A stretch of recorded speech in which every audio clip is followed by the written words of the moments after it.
ngày nắng bác luiពី Facebook ដុបក្មេងៗទៅរកទិញអីហូបទៀតហើយដុបមកម៉ូតូអត់អស់ហេអញ្ចឹងតតែម៉ូតូពីរបានអស់គ្នាហើយនាំគ្នាទៅរកទិញអីនៅផ្សារម្លងយើងនឹងជីកាត់បឹងឈូកនឹងឃើញថាផ្កាឈូករីកឡើងស្រស់ស្អាតខ្លាំងមែនតើបើថាខាងនេះវិញវាស្រូវនឹងដូចពណ៌មាសអញ្ចឹងព្រោះថាស្រូវចិត្តទុំអញ្ចឹងណាជីភ្លេចខ្លួនកុំដល់ផ្សារម្លងបាទហើយមករកទិញផ្លូវមន់ឡាបមន់អញ្ចឹងណាគេប្រពងឲ្យក្តៅនេះដាក់តាំងឡើងពេញទូហ្មងណាហើយរ៉ាឌីវិញបានផ្លូវមន់ឡើងមកថងអត់ឲ្យពីណាការនេះគេកាន់តែម្នាក់ឯងទេនេះទៅឡើងមកទៅ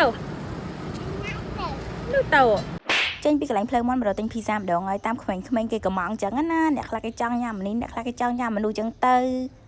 អានអីគេណា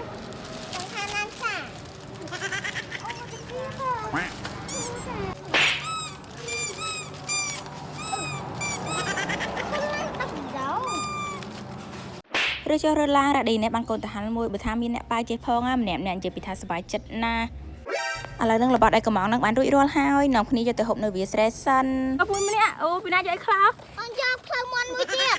យកផ្លូវមន់មួយទៀតខ្ញុំយកផ្លូវមន់មួយទៀតយកផ្លូវមន់មួយទៀតចែកគ្នាញ៉ាំមកអស់បែបប៉ុណ្ណឹងសោះ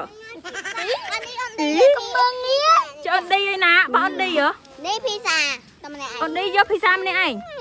ទិញបានហើយនៅគ្នាយកមកហូបនៅវាស្រែណែក្មេងៗគេថាហូបនៅវាស្រែហ្នឹងបានលេងទឹកអូផងមើលធ្វើឆ្ងាញ់មួយមក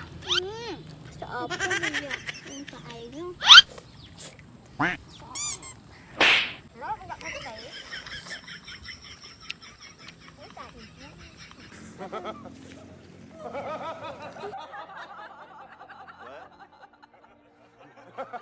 អេក្មេងៗឆ្ងាញ់អត់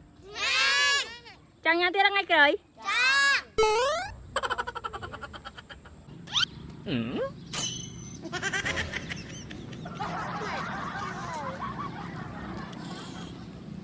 đi nhanh đây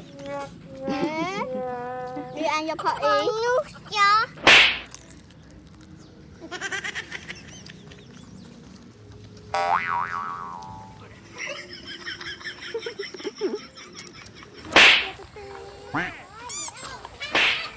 ê từ ấy nữa có vớt lên tắc ấu vô vô nhầm rồi không mà đây nó không tắc ấu lên chưa vậy lên vô à muối nổ muối em ăn lên à muối anh đi là muối rừng tắc ấu chẳng lạnh muối cho chặt này